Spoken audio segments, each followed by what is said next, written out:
Xbox community joining us. We're live from Gamescom right now, day 2. My name is Bravo. I'm community manager at 343 Industries, working on Halo. With me today is Max Hoberman, the original online and multiplayer design lead for Halo 2, also president of Certain Affinity, a studio that has a lot of history working on Halo games. We do. We have way too much history. Yeah, we've worked on Halo games since I started the company 2006 with Halo 2. We did the Blastacular map pack for Halo 2. We've done. We worked on Halo Reach. We worked on Halo 4. Yep. Waypoint. And now, of course, Anniversary. Yeah, Halo 2 Anniversary within the Master Chief Collection. Master Chief Collection, yeah. Cool. So we're going to talk a little bit about a few. Yeah, we're going to talk a little bit about that today. So I'm also going to show you a Sanctuary, which we just announced. Yeah, which is we have on screen. You guys will see in a little bit. Yeah, looks pretty awesome. Just to give an update of what's going on with Halo here at Gamescom, we, as we said at our Xbox press briefing, we announced that Sanctuary is one of the 4th remastered map alongside. Wait, so what's been announced so far? Good call. Coagulation, right? All right. Zanzibar. All right. What can I talk about? Ascension. Ascension. And Sanctuary. And Sanctuary. Those are our 4. We've got 2 more maps. So it's up 2 that we haven't announced yet. We've got 2 more maps coming that we are going to announce later this year as we get closer to I'll try not to slip up. Yeah, no, I was very careful. I did not announce the map just now. I had to be very careful. But, all right, nice work.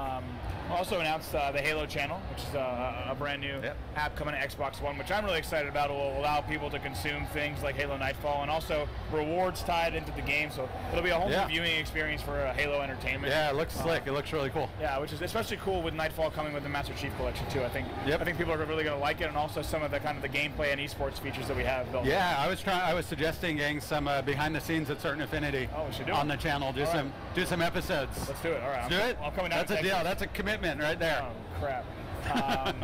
But yeah, we also announced, let's see, alongside Sanctuary, of course we had the Halo 5 Vidoc, which was the first look at Halo 5. We also showed a little tease of what midship looks like. I saw that.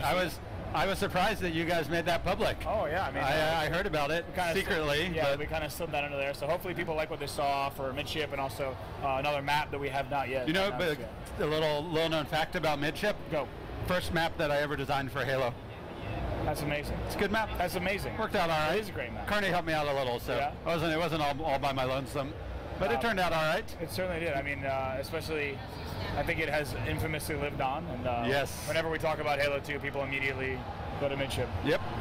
But very cool. Yeah. So showed a little bit. If you guys want to see any of those videos, you can check out YouTube.com/Halo Waypoint, or also YouTube.com. Yes, I think you were talking about German players and shit. Yeah, that's where I'm going.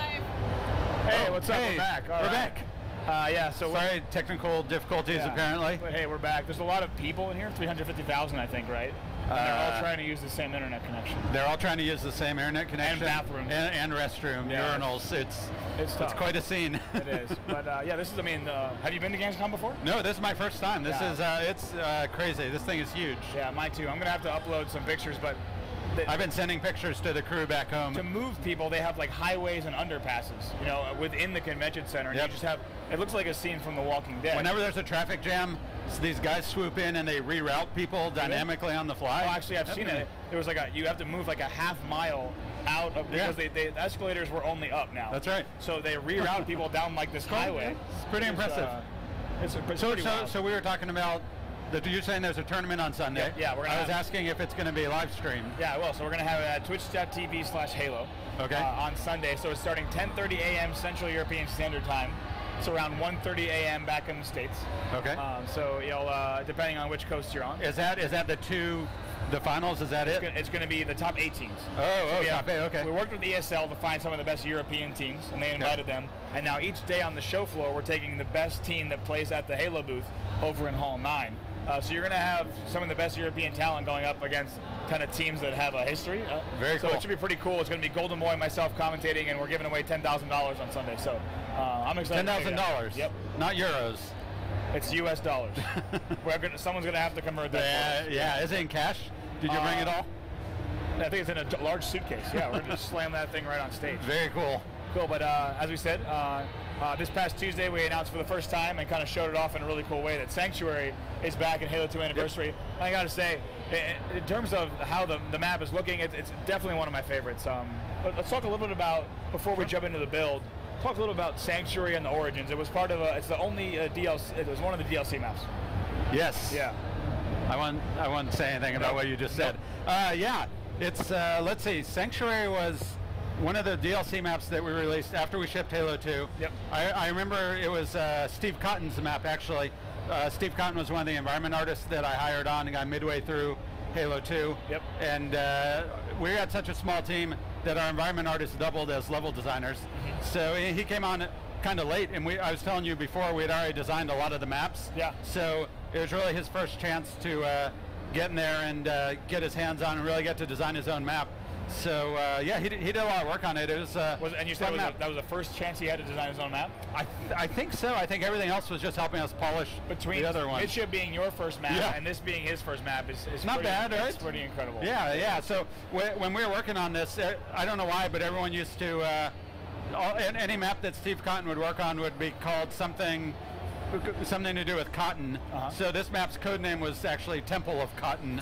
I think it's fitting. Until I finally had to rename it. Yeah, we should actually, we'll hop into the build right now. Yep. And we'll go ahead and check out the gameplay if we can. Yeah, so the team back at Certain Affinity's been working really hard to get this ready for Gamescom, and hopefully if you guys are seeing the live stream right now, get a glimpse of what this thing looks like.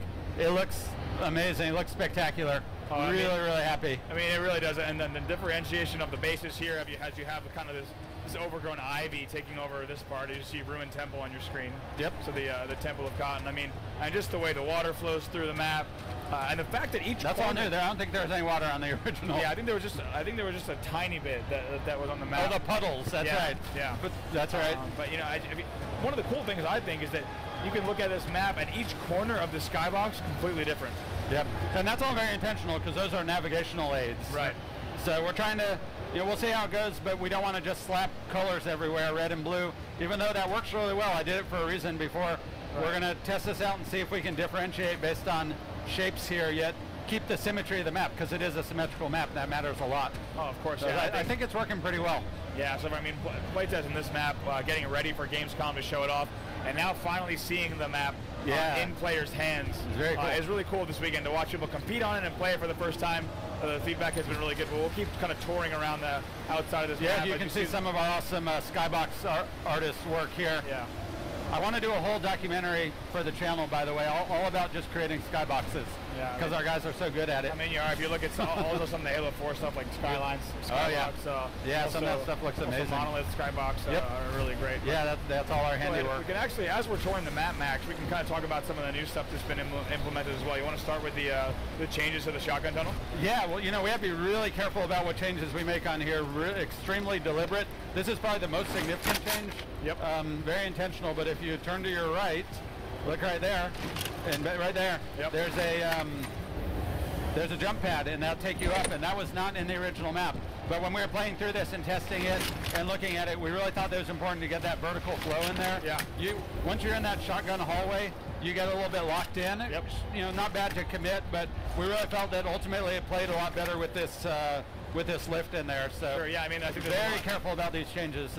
Yeah, I think that's actually something I want to ask. I mean, when you look, how do you determine? Because I think personally, for any kind of player, right, whether you're a casual player or a hardcore competitive player, this change really improves map flow greatly. Yeah. And I think what people are going to find is that typically if you're running away from an angle here and you got stuck in this tunnel, like you said, you'd be trapped. And not only can you use it defensively, but I think also offensively, if there's a player on the sniper hut, you can go ahead and now retake control of that. So it makes people kind of watch their back a little bit more.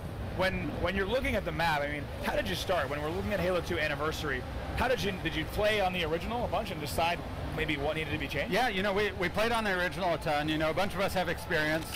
Obviously I do, but other people at Certain Affinity also have experience with the maps. From the Halo 2 survived online for a really long time. Yeah. So there's a lot of good experience there. We went online and we talked to a whole lot of players. We looked at a lot of forums, and we talked to you guys and a lot of the pros, and we just built a huge hit list of potential changes and problem areas. Yeah. When you do these maps the first time, there's always something here or there that you wish you could have done, something that you wish you could change, something that just didn't make it in because of art time or whatever. Yep. So this was a big one. Getting kind of locked in that shotgun hallway and kind of getting trapped with a dead end and just not having that mobility that freedom of movement we really felt was problematic. So, ultimately we tested it out. We had some other stuff we tested too. This is the only really big one that stuck. Although we'll talk about the waterfalls in a minute. That's kind of a result of some other changes that we were considering. That we ended up not making these other changes, and instead we added the water in there. Yeah. Speaking of that, awesome. The water effects, absolutely incredible. If you see this water coming off the cliffs, and around here, something that I found by just playtesting was some of the lighting in here is incredible. If you see when a grenade goes off, you see how the light, in the cave you actually see it and completely light up here with all the water there. So the lighting effects are absolutely incredible as well. Yeah.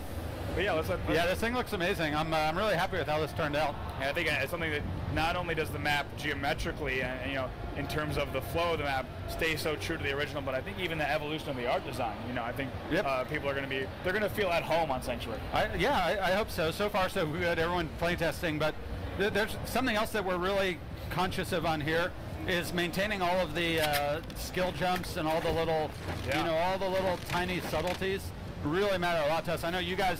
It's definitely a partnership with 343. You guys have helped us out a ton to identify those areas and preserve them. And I won't say whether we've added anything, but people always discover something. Yeah, I think we could look around for a few of those. Can we talk about things we've added? Oh yeah, I wanted to also point out the corner, like just this corner of the map, so different from the opposite catty corner of the map. So I think for visual cues, first of all, people are going to be able to pick it up really quick.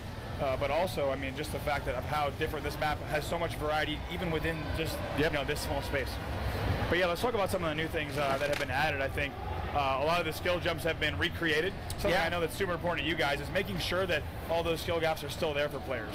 Yeah, and then this one, if you that rock, watch this. You can jump up there. That's So that's huge. A huge thing, because actually, I'm not sure, Max, if you had known this, but in Halo 2, Sanctuary for tournaments was a map that we always played, and also sometimes we see standoffs because the map is symmetrical and has a 50-yard line, has two sniper rifles. You see standoffs. So I know I placed all the weapons on it. Yeah. So players here would actually boost up. I don't know if you've seen this. Players would stand on each other's head right here and actually boost up to the carbine bridge. It was done if you wanted to surprise an opponent, you could actually jump up there and catch him off guard. But instead, I think really cool about that. Max, where were we?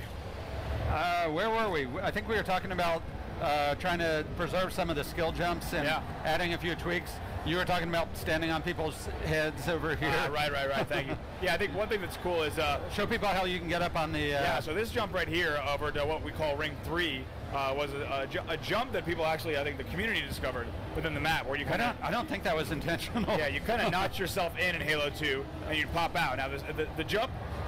Now a little bit more accessible. You can kind of just I think that might be the first time. But now we have this rock here. There's a reason that they call that a skill jump. That's true. You're so right, Max. I think that's the first time that I'm going to blame it on the TV. That is actually the first time that I've ever missed it. All right, so you can kind of jump up to Ring 3 here, which is cool, and it still offers the same vantage point that it did in Halo 2, and it kind of offers the same cover. So certainly a power position. From there you can also. And what's cool is that I know at CA you guys kind of had the list of skill jumps, and you made sure that if it existed in Halo 2 Classic, that it needed to be here in Halo 2 Anniversary, which is really cool. There's another change that we made. This will be interesting to see the reaction, but in the center of the center building. Yeah, we'll go ahead and sneak up to Ring 3 up here as well. Yeah, it's a little weapon change. Yep. I don't know if any. Yeah, let's talk about that a little bit. If anyone saw the 2v2 video that we did on Sanctuary for our announcement video, which you can find on YouTube.com/Xbox as well as YouTube.com/Halo Waypoint, they saw the rocket launchers the rocket launcher was in play. In place of the sword, if I recall. Yeah, so I think I touched a sword hanging in midair on the original Sanctuary. Yeah. Yeah, so talk about that change a little bit. Well, on the original one, if I recall, the sword had unlimited ammo. I think we added the charges to Halo 3. Actually, during Halo 2 development, I remember being kind of frustrated, feeling like it was overpowered, which was why we really pushed to change it in 3. But once we were playing around in here, we thought about adding the rocket, and we tested it out, and we just felt that it played way better. Yep. This map is, while there's a few corners and little hidey holes and stuff, it's very much about ranged combat. Yep. And we really thought that getting that rocket in there, super powerful, but only a couple short bursts, a couple rockets, it totally changed the game. It gave you some ways to get in. If you have people playing defensive at the base, if you're playing a CTF game, a rocket can also help break that stalemate that tends to develop. Yeah. So that was really important. That's actually what I was going to say as well. So if you imagine the rockets being picked up in the middle, typically with the sword you need to sneak into the enemy space and kind of play very slowly. But when you do have the rocket launcher, you can use the cover of the plasma pistol bridge or maybe the rocks to then kind of bust into the base, right, and kind of clear it out. So I think it absolutely speeds up. Yeah, in a way, I think at least on this map, the rocket ends up being a better offensive tool than defensive. Right. And defenders already have a lot of advantages on here. It's really hard. You get a good team, an organized team, it is really tough to break that, break through those defenses. Yeah, indeed. So speaking of defenses, actually, I think the counter to perhaps the person pushing into your base might be the addition of the waterfalls. Well, yeah. So yeah, show them the waterfall. Sure. So we have it on each base as a trigger. So before you trigger that, originally I was actually pushing the team. I wanted to add a little back tunnel, so you had a back entrance that got you into the base. Okay. We actually experimented with it and we played with it. Where was it on the map? It would go from the rock field over here. Yep. And you would go around to the left, and there'd be a little tunnel entrance. Okay, kind of. That would loop you around and take you back up. But we felt it changed the map too much, and it just wasn't working. It was kind of unnecessarily adding too much. So we wanted to make we wanted to give you some options. Actually, it's funny because the waterfall is not really a defensive tool. Right. It's more for attackers. So go ahead and trigger that waterfall. I was going to talk about that as well because so imagine if you do have control of the enemy's base, you can go ahead and turn that down. You can trigger it from outside. Yep. So if you got a bunch of guys camping inside, you turn this on and now you block their line of sight. Right. And now it makes it a hell of a lot harder for them. Now that they're forced to come out of the base and range out, right. Or else they have a much harder time seeing you coming. Right. So yeah, I think that's one thing. I think we were discussing that it actually is a great tool that if someone's camping inside, that's how I use it. Right, exactly. That's actually how I use it. Yeah. So it seems defensive in nature, but I actually think of it more of an offensive tool. And really, whenever we're designing these maps, you want to take defenders and you want to encourage them to come out and not just camp their flag. Right. To range out and risk their neck a little bit. So I'm sure people will argue with me. It'll be interesting to see the offensive versus defensive advantage. Yeah, definitely. I mean, just taking a stroll map around, look around this map as well. But I think it's just the fact that the sight lines that people remember, the battles that they remember, fighting from rockets to sniper, using the jump ups to get into ring 2. I think people are gonna, remember all the different encounters they had and memories on the map. Yeah, I think there's a lot of nostalgia for this map. That was one of the reasons we picked it, actually. Yeah. Just kind of look at all the different maps and what's been done a lot, what hasn't, what do people miss, what worked for casual play, what worked for competitive play. Right. With this set, I know we're not talking about all the maps yet, but it was really hard to lock in on the 6 maps. Yeah. We had to really think about not just any individual map, but what made a really complementary set, because we only have 6 of them. Yeah. So what's 6 maps that we feel really offer some awesome variety? I know that this map we really wanted because of the symmetry, the flag games, and that kind of thing. We were talking about midship earlier. It's got some of those symmetric aspects. Oh, certainly, yeah. I mean, controlling the center of the map and then kind of branching out.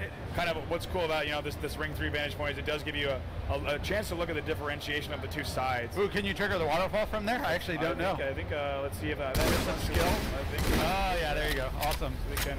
But yeah, we didn't have a ton of sort of small symmetric maps like this in the shipping game actually. Right. And I remember when we were planning out the DLC, I laid out, here's the needs. We need a small map symmetric. We need this. We need that. And then we had various groups that everyone sort of grabbed one. And this was we really need that small symmetric map for playing CTF type games. It seems like it works pretty well for Team Slayer also, though. Oh yeah, it's designed first and foremost for CTF. Yeah, we're going to see a lot of Team Slayer, on Sunday.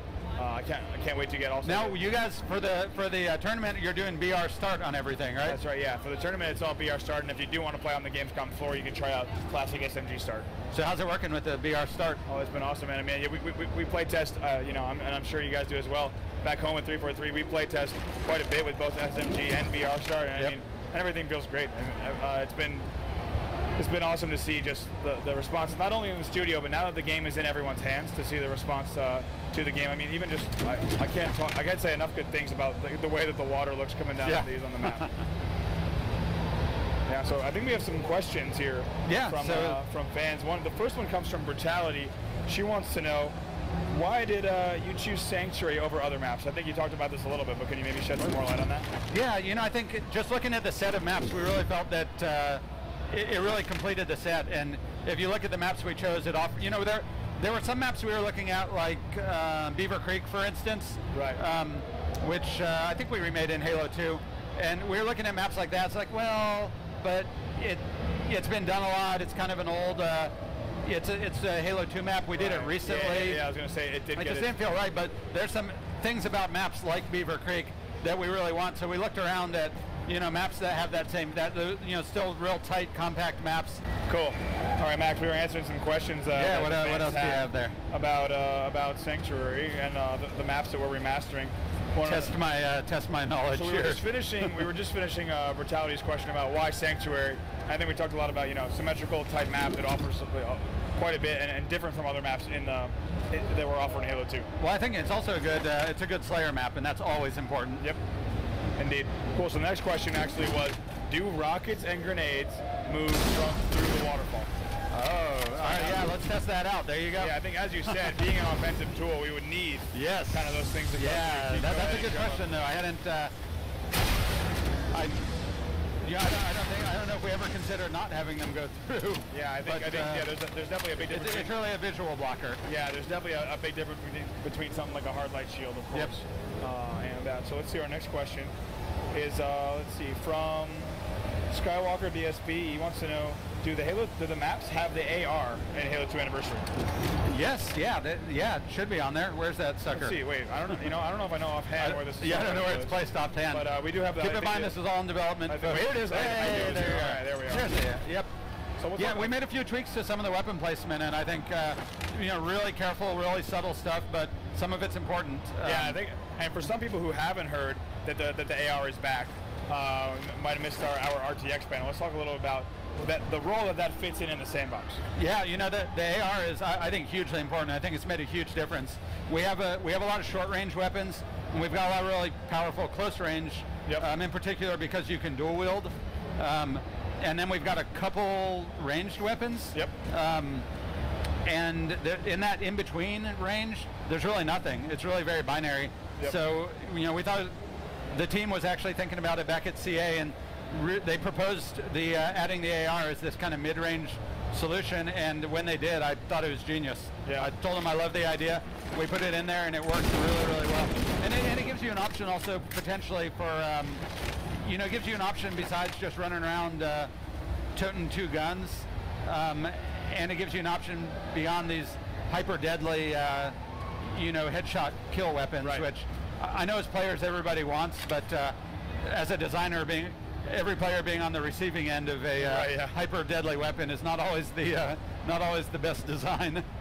Yeah. I know the pro players will argue with me, but what we do here is very intentional. There we go. The next question is, let's see, coming in.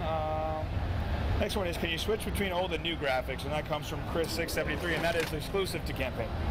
Right, yeah, you can. So you can do that. You can't do that in the Halo 2 Anniversary stuff that we're working on. Right.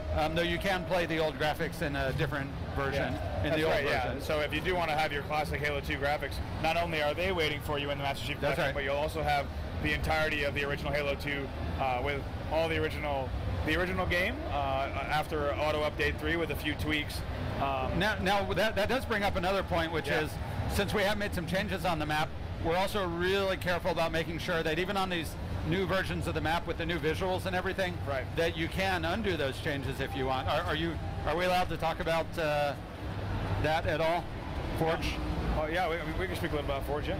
Okay, so you know, we've been really careful on the maps. If, for example, that that lift over in the shotgun tunnel, you can block that off, so you can play it old school with the new graphics if you don't want it. So, which I think is really important. Yeah, I mean, and theoretically with Forge, you could even block off things like the waterfall if you do want to. Oh yeah, well yeah, you can disable. We've been really careful to make sure everything is modular in that, you know, in that fashion. You don't want the waterfall on here, make a custom version of the map and turn it off. Yeah, and I think that the fans are going to be really excited about that, you know, and willing to try out the new things, but knowing that all the classic games. The flip side is, you think the switch on the waterfall belongs somewhere else? You can go ahead and move it. At least I hope so. Yeah. Now the team back home might be yelling at me. I hope that that's the case. I guess I'll have to go find out. Yeah, but let's see. Next question comes from, let's see, Cryoger X wants to know, can we elaborate a bit on the ranking system? I think it'd be cool, Max, if we talked a little bit about kind of your design philosophy. We announced at the Xbox press briefing that we're bringing back, the Halo 2 style leveling system for the Master Chief Collection. Yeah. And each game and each playlist is going to replicate that 1 through 50 system. Can we talk a little about your design goals for the original? Yeah, so I know that's been talked about, and I know people miss the original system, but until we started talking about it for this product, I don't think I realized how much people missed it. Yeah. But yeah, I actually designed the original Halo ranking system. Back in the day, I put some of my statistics class from college to work and did a whole lot of design, a whole lot of modeling and everything, and apparently it worked out pretty nicely. So yeah, we're bringing it back. The original system, it's all a what at the time I called a modified ELO system. Yep. ELO being the RPAD ELO, it's the chess ranking system. Yep. I think I even remember reading that in the Halo 2 guidebook. Yep. It said it was a modified. Yeah, and actually years ago I posted an article on Webnet that actually talked about matchmaking and another one about the ranking system. Actually, you're right. That's where you probably read it. That is where and I revealed there's no secrets in the ranking system. Every single detail of the ranking system is in that article. So when my engineers were working on it, Stern Infinity, working on the ranking system, I actually just handed the programmer who was working on it that article and said, this is basically a spec. And it was quite helpful. Though after we shipped, we did an update to the ranking system, so we had to figure out how to work that in there too. Yeah. But yeah, my goal when I was working on that ranking system was absolute, complete transparency. Everything should feel intuitive. People should understand it intuitively. You win, you gain rank. You lose, you go down. Yep. And then there were some niceties we put in there for new players to make the penalty for losing not be overly severe. Right. But eventually you would graduate from the minor leagues to the major leagues, and then you were playing what I termed basically a true zero-sum system, where what you would lose and what you would gain were equivalent. I think it was right around rank 15, if I recall, where everything, what you would win and what you'd lose were equal and equivalent, and it was just complete transparency and predictability, and I think that's what people liked about it. Yeah. I don't know, you tell me. You liked it, right? I think that's exactly what it is. I mean, when you first hop in and maybe you do well in your first match and you kind of see your level 2, you're like, man, I want to keep going. Positive reinforcement early on, that was one of the goals. Yeah, so I think, and based off of the response that we've seen from fans, I think people are excited to have it back, not only in Halo 2 Anniversary, but the entire Master Chief Collection. Yep. That's going to be really cool. It was exciting to be able to announce that, and of course, as we get closer to launch, we're going to have also some more details on that. We got some more questions. Let's see. The next one from Dexhaven. Max, you might know this. Do the grenades bounce on the same on all surfaces? Grass, rock, puddle, and water. Well, there's a lot of surfaces there. Let's go find out. I don't think they do actually. Go throw a grenade in the water. Yeah, so a short skip there. Right there you go. It dies pretty quick. If you want to take a look at how it fails on the grass, that's a plasma. I suspect. Look at the nearest frag grenades in the snipe hut. I know the water's different, but I think the rest of the surfaces are probably the same. If you look for at a frag. Let's see. That's a great question. I'm gonna have to go look into that one. Go ahead and see how something bounces on the rock up here if you want to see. Kind of have that full skip on. I love bouncing grenades, so now I'm gonna have to go play around and test this out. Yeah. I think I got time for one last question. I think it's a good one. Sure. Let's see. Let's make sure we know who asked it. Sorry for all the interruptions, folks. Yeah. Technical. Thanks for sticking with us, though. Yeah. We got Betrayed by Mope. He wants to know, is the spawn system and the spawn points, are they close to the same in Halo 2 Anniversary as they were in the original? Oh, that's a big question. Yeah. Let's see. The spawn system itself is very, very similar to the original. And you designed the original as well, yeah? I did. That's an interesting story there. Just to answer the question, the points themselves have moved around some very deliberately. Tried to be really, really careful again, but all right, a little bit of backstory. Yeah. So when spawn system's really interesting because, as I was telling you earlier, I think that it's one of the things that really made Halo 2 multiplayer so popular. Right. It made such a good experience. Subtle things that people might not realize. But so subtle that people didn't realize. So when I started, this was after coming off of Halo 1, when I was looking at multiplayer. The way that the spawn system worked in Halo 1 was there were a bunch of spawn points on the map, and any point that had somebody standing on it or a vehicle on it would get blocked. Oh yeah, I'm sorry. And all of the other would give you that bubble spawn. No. All of the other points on the map, you would just randomly choose from. Right. That was it. Like, it was that simple. Yep. So it's basically just random spawns. Yeah. So when on Halo 2, I had to build on that system as a foundation. I didn't have the engineering resources to design something brand new. Yeah. So what I did is I designed a system that I called the spawn influencer system, where now you had these values. Yeah, it's kind of like a heat map where all these different things could have positive and negative impacts on the probabilities that any given spawn point would get chosen. So like a friend would have a positive influencer around him, and all the spawn points that fall within that cone would be, the probability would get bumped on them. That's the basic system, although it was really hard to set up and manipulate and everything. So I did that, and then I had to set up all the spawning on all of the maps for Halo 2, because even on all the DLC, I'm the only one that understood the system. It was, a lot of skill went into it. But now this time around, the nice thing is I've got a lot of smart designers working on this at CA, and they have way better tools than I ever had. I was kind of flying blind, and somebody'd say, hey, I got a bad spawn, and I'd have to go and kind of guess as to what happened. This time around, we have way better tools for figuring this stuff out. So the answer is yes, we have made some changes, but only changes for the better, very deliberately. Yeah, I was talking to Enable earlier, a pro Halo player who's right now winning at the booth. Potentially, he has already set the highest win streak, but he was saying that everything kind of feels like Halo 2, so just in terms of the flow of the map. I think I talked to that guy. I was asking him. Yeah, let him know that there have been tweaks and improvements there, which I think speaks to Halo 2 overall. Talking to you and David Mertz, it sounds like the philosophy that if a change is to be made, it has to improve gameplay is pretty incredible. Yeah, I mean, the basic philosophy is if it ain't broke, don't fix it. And that's why we've been so careful with this stuff, because a lot of this stuff, I mean, they're maps that are better than others, but the maps that we've chosen, for the most part, they're not broken. So the little subtle tweaks here and there that we think make it subtly better, but for the most part, pretty impressive how well this stuff is aged. Yeah, it is aged well, and it's also shaping up. I mean, in terms of the anniversary product, to be quite awesome. Yeah, I'm super excited. The best thing, just seeing it down there playable on the show, seeing people playing it hands-on, and then walking around looking at all these other games, it looks like, I mean, I think visually it can hold its own. And I think gameplay-wise, I think it holds its own against any of the top shooters out there, which is just mind-boggling. That's crazy to me. It is. Very happy about it, but it's crazy. And you should be. It's it is really cool to see it, and also just the fact that everyone gets to now get their hands on it at H2A for the first time. Yeah, I'm excited. I'm excited for another show coming up. Have you guys announced anything about that yet? Am I allowed to talk about that? No, yeah, we have a few shows coming up. But a few shows, all right. I'll leave it at that. But Max, I'm not allowed to say anything. Thanks so much for joining me today. Yeah, thanks for having me. Thanks everybody. If you guys want to see more of Sanctuary and Ascension and Halo 2 Anniversary, be sure to check out our Sunday finals at twitch.tv/Halo at 10:30 a.m. Central European Standard Time for the... Alright, what's up guys, Duquesne23 here, and I want to thank everyone for watching this video. If you really enjoyed it, be sure to click that like button and also subscribe for more Master Chief Collection and some Halo 5 news. Sorry guys about the video always cutting in and out. Apparently they just, they kept losing the stream and stuff, so that caused a lot of issues and everything. So that's why there's cuts in the middle of the video, because they just lost the stream and stuff like that. But I hope y'all enjoyed this, and I will see y'all next time. Later, guys.